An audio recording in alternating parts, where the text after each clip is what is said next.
Hello मेरे प्यारे दोस्तों, आज हम एक छोटा सा इंटरव्यू लेके चल रहे हैं आप लोगों के सामने। और आयशा नाम का एक प्यारा सा स्टूडेंट है जिसका 569th रैंक है SSC CGL 2022, right? Yes sir. और इस बच्चे की अपनी एक छोटी सी मोटिवेशनल स्टोरी है जो मुझे लगता है आप सभी को भी जाननी चाहिए। और आप जैसे बहुत सारे स्टूडेंट्स जो तैयारी करते हैं वो टीचर्स से कितना मोटिवेटेड होते हैं वो एक सेकेंडरी चीज है। मुझे लगता है जब आप जैसे स्टूडेंट्स को सक्सेसफुल होता हुआ देखते हैं तो उनकी सक्सेस स्टोरी आपको ज्यादा इंस्पायर करती है। तो चलिए मैं बात कराना चाहूंगा आयशा से। तो आयशा, अपने बारे में थोड़ा सी जानकारी दे बच्चों को। सर मेरा नाम आयशा है, मैं झारखंड से बिलोंग करती हूँ और मेरी एसएससी सीजीएल 2020 में ऑल इंडिया रैंक 569 आई है और मैंने एक्साइज इंस्पेक्टर ऑप्ट किया है और मुझे लोकेशन भी एलोकेट हो गया है जो कि कोलकाता है। तो सबसे पहला क्वेश्चन मैं इस बच्चे से जानना चाहूंगा, कभी भी आप कोई भी काम करते हैं तो उसकी एक शुरुआत होती है और जब शुरुआत आती है तो शुरुआत में भी कहीं ना कहीं छोटा सा रेनफोर्समेंट जुड़ा होता है, एक मोटिवेशन जुड़ा होता है कि मैं ऐसा क्यों करूं।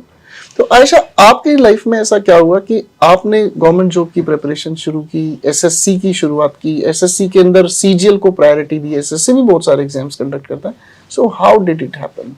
सर जब मैं यहाँ पे आई थी ग्रेजुएशन करने तो पहले तो मुखर्जी नगर आई, फिर जो मेरे साथ की दीदी थी वो लोग ऐसे प्रिपेयर कर रहे थे सीजीएल के लिए और बहुत इंस्पेक्टर सुना था कि हाँ ऐसी होती है, बहुत अच्छी जॉब प्रोफाइल होती है, ऐसी यूनिफॉर्म जॉब होती है, इतना रुतबा होता है। तो वो था कि अपने आप को स्टेबल तो करना है, एक जॉब तो चाहिए बट एक ऐसा जॉब चाहिए जिसमें कि ठीक है थोड़ा मोटिवेशन हो, थोड़ा एक्सप्लोर करना हो आगे जाके। तो फिर और साथ की भी कुछ लोग ऐसे निकले सीजीएल में सेलेक्टेड, तो देख के लगता था कि हाँ काश हम भी एक दिन सेलेक्टेड हो और ऐसे इतने अच्छे पोस्ट पे जाएं। तो ये तो एक बहुत अच्छी बात है कि अगर आपके आसपास ऐसे स्टूडेंट्स का एक सर्कल हो, मोटिवेशन से अगर हम समझें इस गुड़िया की स्टोरी से, तो आपके आसपास अगर ऐसे लोग हों जो आपको अपनी लाइफ में आगे बढ़ने के लिए इंस्पायर करें, आपकी लाइफ में कुछ ऐसे चेंजेस लाने के लिए इंस्पायर करें जो पॉजिटिव हो, तो ऐसे दोस्तों की बहुत ज्यादा जरूरत है। उन दीदी का नाम क्या है?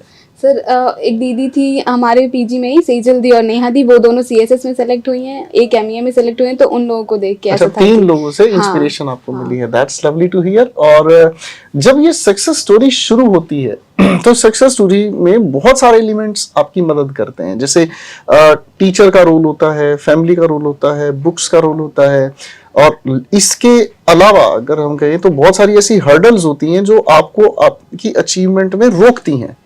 थोड़ा एनालिटिकल इस पर बात करते हैं। कौन टीचर, कौन सी बुक, क्या सराउंडिंग्स रही, क्या हर्डल्स आई, थोड़ा थोड़ा करके बताते चले। सर बुक्स की बात आती है तो बुक्स मैथ्स के लिए तो मैंने सर की ऑनलाइन क्लास ली थी सबसे पहले, राकेश यादव सर की। फिर मैंने सर की जो अरिथमेटिक बुक आती है और एडवांस की बुक आती है वो लगाई थी। फिर सर की 7300 जो प्रीवियस ईयर है वो लगाई थी। और क्लास नोट्स तो मैंने क्लास से ली थी, तो उसके बिना तो कुछ हो ही नहीं सकता है, वो तो बेस्ट है। मतलब हर बच्चा जो एसएससी का प्रिपरेशन करता है विदाउट सर की जो क्लास नोट्स है उसके बिना तो बेसिक बिल्कुल इनकम्प्लीट है। तो मैथ्स तो मैंने पूरा सर से किया है और उनको ही पूरा क्रेडिट जाता है मैथ्स का। मेरे जीएस के लिए क्या किया बता? सर जीएस के लिए तो मैंने सर की जो 7300 प्रीवियस ईयर बुक आती है प्रैक्टिस मैंने वहाँ से की थी, लेकिन जो स्टैटिक का पार्ट है वो मैंने लूसेंट से पढ़ा था। और मैंने पूरी बुक नहीं पढ़ी थी लूसेंट की, उसमें भी मैंने बस पॉलिटी, हिस्ट्री और ज्योग्राफी ये तीनों सेक्शन किए थे। बच्चे कहते हैं अक्सर कि न्यूज़पेपर पढ़ते रहो, न्यूज़पेपर पढ़ते रहो। न्यूज़पेपर से वैसे मैंने थोड़ी बहुत इंग्लिश के लिए प्रैक्टिस की थी, मतलब कॉम्प्रिहेंशन के पार्ट की, बट जीएस और करंट अफेयर्स के लिए मैंने न्यूज़पेपर नहीं फॉलो किया था। रीजनिंग के लिए क्या पढ़ा फिर? सर रीजनिंग के लिए तो मैंने वैसे कुछ नहीं किया था, बस मॉक्स थे तो मॉक्स से ही मेरी प्रैक्टिस हो जाती थी। बाकी जो क्वेश्चन फंसते थे वो उसको मैं नोट डाउन करके और थोड़ा ज्यादा उस पर ध्यान दे देती थी बाद में। अब आते हैं इंग्लिश के बारे में। टन टन इंग्लिश के लिए क्या किया आपने? सर इंग्लिश तो मेरी सारी जैसे एजुकेशन है वो इंग्लिश बैकग्राउंड से ही हुई है, लेकिन जो एसएससी की जो पर्टिकुलर इंग्लिश होती है वो इंग्लिश बहुत ही अलग होती है। मतलब आप हमेशा से इंग्लिश मीडियम में पढ़ो तो ऐसा लगता है कि हाँ बच्चे की इंग्लिश ठीक होगी, बट ऐसा कुछ नहीं है। इंग्लिश के लिए आपको अलग से फोकस करना ही होता है एसएससी में, क्योंकि उसके बिना फिर आपके मार्क्स नहीं आ पाएंगे। प्रीलिम्स में भी 50 मार्क्स के होता है और मेंस तो 200 मार्क्स का होता है, 200 क्वेश्चन। अब तो खैर चीजें काफी बदल गई हैं। 45 क्वेश्चंस हैं, पैटर्न बदल गया है। अब के क्वेश्चंस में, पहले के क्वेश्चंस में सिर्फ डेलिब्रेशन का फर्क आ गया है। पहले क्वेश्चन में वन लाइनर क्वेश्चन होता था, सामने क्वेश्चन आ गया, आपने उसे पढ़ा, टिक किया, निकल गया आगे। अब जो है डेलिब्रेशन बढ़ गया, क्वेश्चन पर आपको अटेंटिव होना पड़ेगा। क्वेश्चन एक ही क्वेश्चन में हो सकता है आपको 2 या 3 कॉन्सेप्ट्स पर भी फंसाया जाए। तो इंग्लिश के लिए थोड़ा एलेबोरेशन बताएं मुझे, क्या हाँ किया सर, इंग्लिश के लिए तो मैंने बहुत सारे सोर्स को फॉलो किया था, मतलब देखा था और एक्सप्लोर भी किया है, क्योंकि इंग्लिश में ना मुझे कुछ ऐसा नहीं मिल पाया कि जिसपे कि आप पूरी तरह रिलाई करो। वोकैब के लिए तो मैंने बहुत सारे सोर्स फॉलो किए थे, फिर मुझे ना कहीं से आपकी बुक के बारे में पता चला था, वो एक्यूमेन की जो आपकी बुक आती है, ग्रामर वाली भी और वोकैब वाली भी। तो मैंने पढ़ा बहुत जगह से था वोकैब, लेकिन एक जगह ना सारे चीज नहीं मिल पाते हैं। जैसे किसी बुक में कुछ दिया तो कहीं कुछ मिसिंग है, प्रीवियस सेट भी सारे एक जगह नहीं मिल पाते। तो मैंने फिर आपकी बुक देखी तो मुझे वो बहुत सही लगी। उसमें सारे वोकैब्स इतने अच्छे से कैटेगराइज किए गए हैं, और जो आपकी ग्रामर वाली बुक है उसमें इतना अच्छा क्वेश्चन बैंक है, तो वो प्रैक्टिस के लिए बहुत अच्छी हो जाती है। क्योंकि मॉक जब ऑनलाइन अगर दो प्लेटफॉर्म पे, तो उनका या तो लेवल बहुत ज्यादा वैसा हो जाता है, मतलब क्वेश्चन जो जैसे एग्जाम में क्वेश्चन आते हैं प्रीवियस ईयर, उस हिसाब से नहीं रहता उनका। तो मुझे ना आपकी जो बुक है उस वहां से प्रैक्टिस करने में बहुत सही लगा। तो मैंने वहां से एक्चुअली जब किसी भी बुक को कोई टीचर तैयार करता है तो टीचर इस पर्सपेक्टिव का हमेशा ध्यान रखता है कि स्टूडेंट पेपर में किस क्वेश्चन में किस लेवल तक परेशान होंगे। तो वो थ्योरीज, वो कॉन्सेप्ट्स, वो क्वेश्चंस की ग्रेडेशन, की क्वेश्चन सिंपल टू कॉम्प्लेक्स पर जाए, धीरे धीरे क्वेश्चन सिंपल करता जाता है बच्चा, तब जाके डिफिकल्ट क्वेश्चन पर वो अपनी अच्छी पकड़ बनाता है। बहुत सारी चीजें होती हैं जब एक बुक के लिए काम करते हैं। तो खैर बात करते हैं थोड़ी हर्डल्स के बारे में। लाइफ में कहीं कोई चैलेंज ऐसा आया कि घर वालों ने पकड़ के जा बेटी मैं तेरी शादी करना है? नहीं, शादी वाली बात तो नहीं है अभी तक ऐसा कुछ, लेकिन हर्डल्स तो बहुत आए सर। ग्रेजुएशन तक तो सब कुछ ठीक था, क्योंकि तब था कि चलो ग्रेजुएशन कर रही है और प्रिपरेशन कर रही है, लेकिन अब आपकी जैसे ग्रेजुएशन हो जाए तुरंत और तुरंत जॉब लगना, ये तो थोड़ा मुश्किल हो जाता है। तो ग्रेजुएशन के बाद मुझे थोड़ी परेशानी आई थी, क्योंकि घर वाले तो खैर बहुत सपोर्टिव है, भैया बहुत सपोर्टिव है, उसने हमेशा मतलब मोटिवेट किया है कि ठीक है तुम करो करो। लेकिन एक पॉइंट ऑफ टाइम आता है ना, जब आपका मतलब कहीं पेपर नहीं हो रहा हो, थोड़े थोड़े मार्क्स से रह जा रहे हो। जैसे मेरा 19 वाला CGL मैं डीवी तक अपियर हुई थी, बट फाइनली मेरिट आउट हो गई थी। 19 वाले CHSL में मैं डीवी तक अपियर हुई थी, मेरिट आउट हो गई थी। IBACI को मैं इंटरव्यू तक गई थी, पर फाइनली मैं मेरिट आउट हो गई थी। तो ऐसे हुआ ना कि 3-4 पेपर एक साथ, तो फिर थोड़ा सा कहीं ना कहीं लग रहा था कि क्या पता, इतनी अनसर्टेनिटी है, इतने ज्यादा कंपटीशन है, होगा नहीं होगा क्या होगा। पर मुझे था कि हाँ ठीक है, इस बार 19 में यहाँ तक गई हूँ तो 20 में तो पक्का हो ही जाना है। मतलब अपनी प्रिपरेशन पे मुझे वो था कि हो जाएगा। तो फिर मैंने 20 वाला CGL दिया, फिर मेरे CHSL में भी हो गया था। फिर वो तो एक्चुअली ये हुआ कि डीवी बाद में हो गई मेरी। रिजल्ट आया नहीं था तब तक जब मेरी डीवी थी, तो मुझे लगा कि क्या पता CGL में CPT क्लियर हो ना हो, या कहीं कुछ टाइपिंग वगैरह में एरर आ जाए। तो मुझे लगा था कि चलो कोई जॉब नहीं है तो देना ही है, अभी तक अनएम्प्लॉयड है, तो इसलिए मुझे CHSL में भी अपियर होना पड़ा था डीवी में। तो फिर मुझे एक बैकअप प्लान हमेशा होना चाहिए। इसलिए मैं अपियर हुई थी। वरना CGL के साथ साथ अगर आप CHSL को भी ट्राई करते हैं तो एक बैकअप हो जाता है कि ये नहीं तो एटलीस्ट हम कहीं तो स्टैंड करें। और वो चीज आपको मेंटली प्रिपेयर करती है कि अगर लाइफ में कोई मतलब सेटबैक बहुत होते हैं लाइफ में, आज आप ठीक चल रहे हैं, नहीं होती है, कल फैमिली की कंडीशन एकदम किसी भी हालत की वजह से डाउन हो जाए, तो एटलीस्ट आपके पास एक इन हैंड कुछ ना कुछ आपके पास एक जॉब अपॉर्चुनिटी होनी चाहिए। That's lovely. आपने CGL के साथ साथ सर उसके साथ भी मेरे और सारे एग्जाम्स क्लियर हुए हैं। SSC फेज 9 भी मेरा क्लियर हुआ था। उसके बाद रेलवे में मैंने CBT 2 दिया था, तो उसमें भी मेरे 90s के अप्रॉक्स मार्क्स थे। पर मैं उन दोनों में डीवी में बिल्कुल अपियर नहीं हुई थी कि मुझे सीट नहीं खराब करनी थी। बस मैं CHSL में थोड़ा अपियर हो गई थी डीवी में, क्योंकि मुझे एक बैकअप रखना था। अदरवाइज तो उन दोनों में मेरे अच्छे मार्क्स थे, बट मैं डीवी में नहीं गई। तो फ्रेंड्स का भी एक रोल होता है लाइफ में। कुछ ऐसे भी फ्रेंड्स होते हैं जो आपको नेगेटिविटी बहुत ज्यादा देते हैं, मतलब वो कहते हैं कि भाई जॉब वो नहीं है, गवर्नमेंट जॉब नहीं रही भाई। अब जैसे मैं तो लड़कों वाली बात बता सकता हूँ, लड़कियों का एक अलग ऑरा होता है, वहां तो कुछ और बताया जाता होगा, आई डोंट नो। लड़कों को कहा जाता है कुछ ना हो रहा भाई, नौकरी वोकरी नहीं है, ठीक है, और भाई अपना दुकान कर ले, ये कर ले, वो कर ले, कुछ और स्टोरी होती है। तो आपकी लाइफ में ऐसे कोई फ्रेंड जो आपने नेगेटिविटी खूब? हाँ सर, शुरू में तो मेरे यहाँ पे दिल्ली में फ्रेंड्स बने नहीं, मेरे स्कूल के ही 1-2 फ्रेंड्स है, बट वो लोगों का वो अलग था, तो गोल अलग था, तो फिर मेरा गोल अलग था। तो फिर ऐसे मेरे कोई फ्रेंड बने नहीं। फिर जब मैं दिल्ली आई वापस, जब लॉकडाउन के बाद, क्योंकि लॉकडाउन हो गया था तो ग्रेजुएशन करके मैं घर चली गई थी। फिर जब मैं वापस आई तो यहाँ पे मेरे 2 बहुत ही अच्छे फ्रेंड बने, अंकित और अनूप, और हम तीनों CGL 20 में सेलेक्टेड है 4600 ग्रेड पे।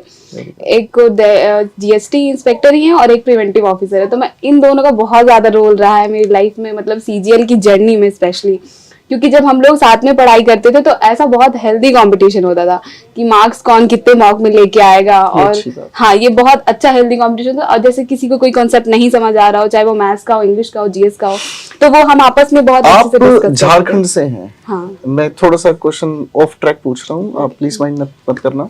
आप झारखंड से हैं और हमारे पास जितने भी ऑनलाइन स्टूडेंट्स पढ़ते हैं वो बिहार से, उत्तर प्रदेश, राजस्थान, गुजरात, हमारे साउथ के बहुत प्यारे प्यारे बच्चे, मतलब वो अपने आप को आउटकास्ट फील करते हैं, वो अपने आप को फील करते हैं कि सर मैं एक छोटे से गांव से पढ़ता हूँ और मैं मतलब हिंदी मीडियम स्टूडेंट हूँ। वो नेगेटिविटी उन्हें कोई देता नहीं है।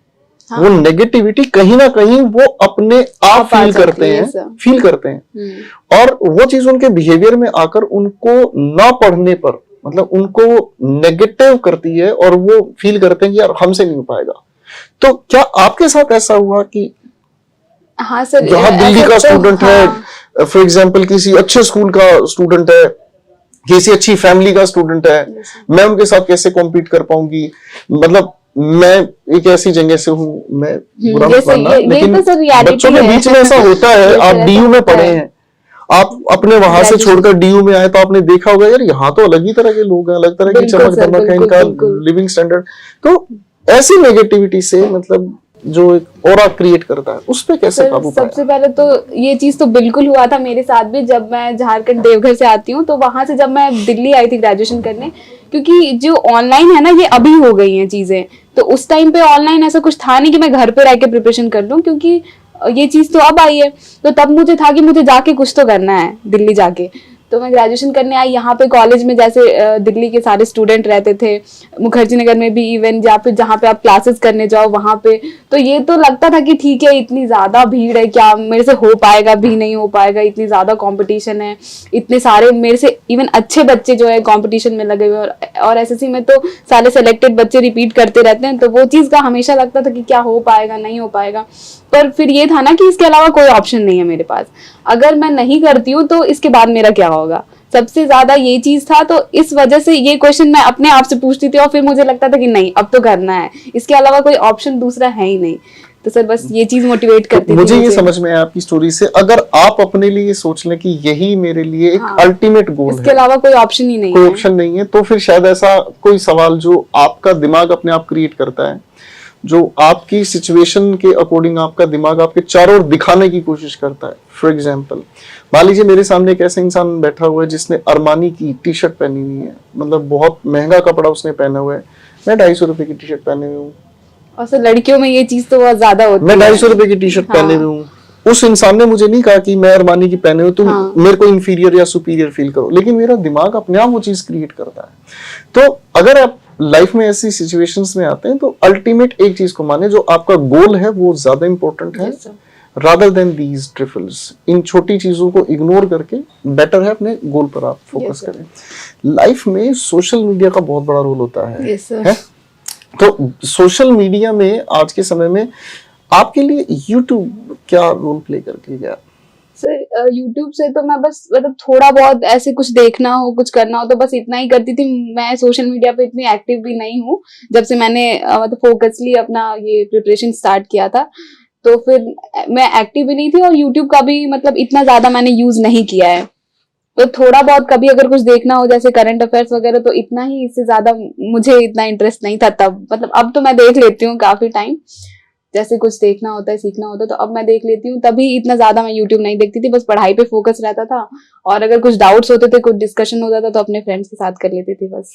तो आपने अपना ज्यादा समय अपने पर और अपने फ्रेंड्स के साथ पॉजिटिव एनर्जी को ग्रेस्प किया, अपने फ्रेंड्स के साथ ही एक प्यारा सा कॉम्पिटिटिव एनवायरनमेंट जैसे कभी कभी लगता था कि फेडअप हो गए या फिर बहुत एंजाइटी हो रही है, जैसे लाइब्रेरी में पढ़ाई कर रहे हैं फिर मन नहीं लग रहा, पर जैसे हमेशा ऐसा होता ही है ना कि आपको लगता है कि यार कुछ नहीं हो रहा, क्या पता सिलेक्शन होगा नहीं होगा, या कभी मॉक में मार्क्स कम आ गए, ज्यादा गलत हो गए, तो ऐसे हम सब बाहर जाके कभी चाय वाय पी लिया और फिर एक दूसरे को साथ ही मोटिवेट कर दिया, अरे नहीं यार हो जाएगा। बात होती है, फ्रेंड्स बेसिकली स्ट्रेस बस्टर भी होते हैं, जो क्योंकि आप फैमिली से सारी बात नहीं शेयर कर सकते ना कि वो समझेंगे भी नहीं उस, क्योंकि वो आपके उस पॉइंट ऑफ टाइम पे नहीं है, तो वो आप शेयर भी नहीं कर सकते, फिर वो भी परेशान होंगे। एक्चुअली पेरेंट्स के साथ ये कॉन्ट्रडिक्शन बना रहता रहता है हर किसी का, क्योंकि पेरेंट्स जब आपकी एज में थे उनकी लाइफ के चैलेंजेस अलग थे। Yes sir. जैसे मैं अपनी बता रहा हूँ बात, मैं जब पोस्ट ग्रेजुएशन इंग्लिश में कर रहा था तो मेरी फैमिली ने मुझे बहुत रोका, क्योंकि मेरे पेरेंट्स इंग्लिश को लेकर उतने ज्यादा कंफर्टेबल नहीं थे, तो वही उनके दिमाग का डर मेरे अंदर इंस्टिल किया जा रहा था बार बार, भाई इंग्लिश मरेगा क्या, क्या करेगा इंग्लिश। तो वो चीजें इनडायरेक्टली ट्रांसमिट होती हैं बच्चों में। तो खैर ये एक अच्छी बात है कि आपने उन दोस्तों को चुना। सर मैंने चुना नहीं, मैं अपने आप को लकी मानती हूँ कि मुझे मिले ऐसे दोस्त, क्योंकि आप फ्रेंड्स और मतलब फैमिली तो चुन नहीं सकते ना, वो तो एक गॉड गिफ्टेड होती है आपकी लाइफ में। ये आपको फैमिली कैसी मिलती है, ये फिलोसॉफिकल क्वेश्चन हो जाएगा, डिबेटेबल हो जाएगा। Basically friends are not gifted, friends are carefully chosen. Yes sir. अगर आप कहते हैं फ्रेंड्स आर गॉड गिफ्टेड, तो कोई गलत एक्टिविटी वाला भी दोस्त आपके साथ मिल सकता था। They are basically carefully chosen. Yes sir, हाँ शायद मैंने केयरफुली चूज किया हो। एग्जैक्टली वो आपकी खुद की एक एक्यूमेन है, आपकी खुद की वो प्रूडेंस है, कॉमन सेंस है, जिसके बेसिस पर आप देखते हैं कि मतलब this person A is good, जो मुझे गाइड करता है, जो मुझे समझाता है, जो मुझे मेरी ही नेगेटिविटी को पॉजिटिविटी में देखना सिखाता है। Choose that friend. ठीक है, कभी दिमाग में वहम नहीं पालना चाहिए कि फ्रेंड्स आर गॉड गिफ्टेड, भगवान गिफ्ट। मुश्किल हो जाएगा यहाँ बोलना, क्योंकि ये फिलोसॉफिकल क्वेश्चन है एंड नेवर एंडिंग क्वेश्चन है। खैर, तो अब आप क्या कर रहे हैं? सर जैसे कि रिजल्ट हमारा सीजीएल का 31 अक्टूबर को आया था, वैसे आंसर की तो जनवरी में आ गई थी, तो तभी आइडिया लग गया था कि हाँ ठीक है अच्छी पोस्ट मिल जाएगी और रैंक भी अच्छी आ जाएगी। तो 31 अक्टूबर को फाइनली रिजल्ट आया था, तो उसमें मेरी रैंक 569 बनी थी और मैं बहुत खुश थी, और मतलब मेरी फैमिली भी बहुत खुश थी। इवन पापा, भैया, सब लोग, नाना जी, सब लोग बहुत खुश थे कि हाँ चलो एक लड़की होके इसने इतनी अच्छी अचीवमेंट अचीव की है और इतने अच्छे पोस्ट पे गई है, तो सब लोग अभी भी बहुत खुश हैं। रिश्तेदारों को फोन कर करके चलाया, रात को 2 बजे फोन करके चलाया, मेरे कुछ काम नहीं किया है, वो सब लोग खुद पता चल जाता है धीरे धीरे, तो वो उनको पता चल गया। तो फिर मेरी ऐसे भैया से बात हो रही थी, तो वो कह रहा था कि ठीक है चलो ठीक है तुम ट्राई करो, देखो मिल पाओ, क्योंकि सर की ऑफिस तो इधर शिफ्ट हो गई है करियरविल में। और तो फिर मैं सोचा कि चलो 1-2 बार ट्राई करते हैं, अगर सर से मिलना हो गया तो सही बात है। तो फिर मैं ऑफिस आई, तो फिर इधर बात हुई, फिर थोड़े टाइम में जाके 1-2 बार ट्राई किया, फिर सर से एक दिन मेरी मुलाकात हुई। तो सर तो ऐसे बहुत ही ज़्यादा मतलब इतने अच्छे सर हैं, और फिर मेरी बात हुई सर से, तो फिर मैंने सर को सारी अपनी स्टोरी बताई कि सर ऐसा है, मैंने अपनी स्टोरी बताई, अपनी जर्नी बताई कि ऐसे ऐसे प्रिपरेशन की है, मैंने आपसे सारी मैथ्स की है, सब कुछ किया है, और फिर मेरी इतनी रैंक आई है, अपनी स्टोरी। तो सर तो बिल्कुल मतलब ऐसे गर्दन झुका के सब कुछ सुन रहे थे। फिर मैंने कहा सर से, और मेरी एक इच्छा भी थी कि मैं ना चाहती थी कि जो प्रॉब्लम्स बुक्स में जो बच्चों को आती है, क्योंकि एज अ स्टूडेंट मैंने भी वो चीज़ कहीं ना कहीं फील की थी अपने प्रिपरेशन के दौरान, तो मुझे था कि हाँ आगे जाके ये चीज़ कहीं किसी और को प्रॉब्लम ना क्रिएट करे, तो मुझे था कि सर के साथ मिलके मुझे वो चीज़ डिस्कस करनी थी कभी। तो फिर सर ने कहा, मैंने सर से पूछा कि सर क्या मैं कुछ कर सकती हूँ, कुछ कंट्रीब्यूशन अगर हो तो ऐसे स्टूडेंट्स के लिए मैं कुछ करना चाहती हूँ। तो सर ने कहा कि ऐसा तुम क्या कर सकती हो भाई, कि तुम सारे स्टूडेंट्स को कंट्रीब्यूट करो। फिर मैंने सर को बताया कि सर ऐसे कुछ प्रॉब्लम्स है आपकी बुक्स में, मतलब ये चीज़ होना चाहिए, कुछ मॉडिफिकेशंस, या फिर बुक्स जो है टाइम पे नहीं आती है, आंसर किया जाती है उसके 1-2 महीने बाद आती है, और बच्चे बुक ढूंढते रहते हैं मार्केट में।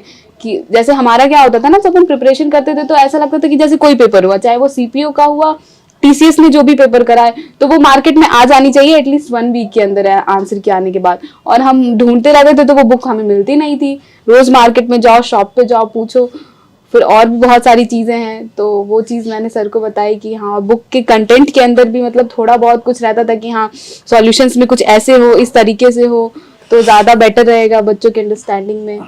तो फिर वो सब बात हुई। फिर मैं तो अपने आप को बहुत ही प्रिविलेज मानती हूँ, बहुत ही खुश नसीब मानती हूँ कि मुझे ये सब करने का मौका मिला सर के साथ, और मैंने भी थोड़ी बहुत कंट्रीब्यूशन दिया है अभी बुक में, जो सर की बुक्स वगैरह कुछ आई है। और सर इतने अच्छे हैं कि उन्होंने मतलब मेरी बात सुनी, समझी और मुझे ये मौका दिया, इसके लिए तो मैं उनकी बहुत ज्यादा थैंकफुल हूँ, बहुत ज्यादा। बहुत अच्छी बात है। तो एक आखिरी मोमेंट पर लेके चलते हैं इस बातचीत को। स्टूडेंट्स के लिए 1 लाइन कोई मैसेज जो आप चाहते हैं कि स्टूडेंट्स को हमेशा याद रखना चाहिए। हाँ सर, मैं एक चीज तो बोलना चाहूंगी कि लाइफ में अप्स एंड डाउन्स तो आते रहते हैं, ये सबकी लाइफ में आता है। मतलब ऐसे भी मोमेंट आएंगे जब आपको एकदम ही इंफीरियर फील होगा कि यार अब तो कुछ नहीं होना है, क्या मेरा भी सिलेक्शन हो पाएगा या नहीं हो पाएगा। तो उस मोमेंट में ना आपको अपने आप को पॉजिटिव रखना है और बस सोचना है कि हाँ मैं ही फ्यूचर जो भी आपको लगता है कि हाँ एक्साइज इंस्पेक्टर बनना है तो वो हूँ या ये हूँ, तो इस मोमेंट पे मुझे मेहनत करनी है ताकि मैं कल वो बन पाऊँ। सोच के साथ हाँ अगर सर। सफर शुरू करते हैं तो मंजिल नजदीक आती जाती है। सोच के साथ अगर सफर शुरू करते हैं तो मंजिल नजदीक आती जाती है। और हौसले अगर ताकतवर हों तो आपको कभी कोई डराने की भी हिम्मत नहीं दिखा सकता। Exactly. मेरी लाइन में रिदम नहीं है, लेकिन मेरी लाइन में एक गहरी बात है। अगर आप ध्यान से सुनेंगे तो वो गहरी बात आप समझ पाएंगे। आपको आपके हौसले ताकतवर बना सकते हैं। एक ऐसा ही स्टूडेंट आप भी हैं जो अपने घर से बहुत दूर, अपनी हालातों से बहुत दूर जी रहे हैं। अपने आप को ठीक करें, अपने आप को एक सही लाइन पर चलना सिखाएं, अपने आसपास अच्छे दोस्तों को चुनें, अच्छी किताबों को चुनें, अच्छे टीचर्स की बातों को मानने की कोशिश करें। बहुत सारे ऐसे लोग हैं जो बार बार आपको आपके अंदर नेगेटिविटी चार्ज करेंगे। ये दुनिया बहुत कुछ आपको नेगेटिव भरेगी, लेकिन आपको फिर भी पॉजिटिव रहना है। आपको फिर भी कहीं ना कहीं अपने अंदर अपनी ताकतों को पहचानना है कि सिलेक्शन होगा तो आपके जज्बे की वजह से सिलेक्शन होगा। ऐसे बच्चे बहुत सारे हैं जो बहुत स्ट्रगल करते हैं और यकीनन टीचर का एक रोल होता है, लेकिन मेरी नजर में टीचर सिर्फ एक रिफ्लेक्शन है। मैं अगर किसी भी टीचर से इंस्पायर्ड हूं तो मैं इंस्पिरेशन का जरिया खुद को बनाऊंगा, तब मैं इंस्पिरेशन कहीं से पाऊंगा। मेरे प्यारे दोस्तों, इन्हीं प्यारे प्यारे शब्दों के साथ इस कहानी को यही रोकते हैं, क्योंकि बातें बहुत लंबी जाएंगी और इस कहानी के साथ बहुत कुछ मैं उम्मीद करता हूँ सीखने को मिला होगा। और thank you so much and congratulations मेरे बच्चे। आप जिंदगी में और आगे बढ़े। और ये शुरुआत है। मैं चाहूंगा कि आप आगे यूपीएससी के लिए भी बहुत सारी मेहनत करें और आप अपने जीवन में सफल हो, अपने पेरेंट्स के मतलब सिर को हमेशा ऊंचा रखें और जिंदगी में हमेशा। Thank you so much sir, thank you, God bless, thank you everyone.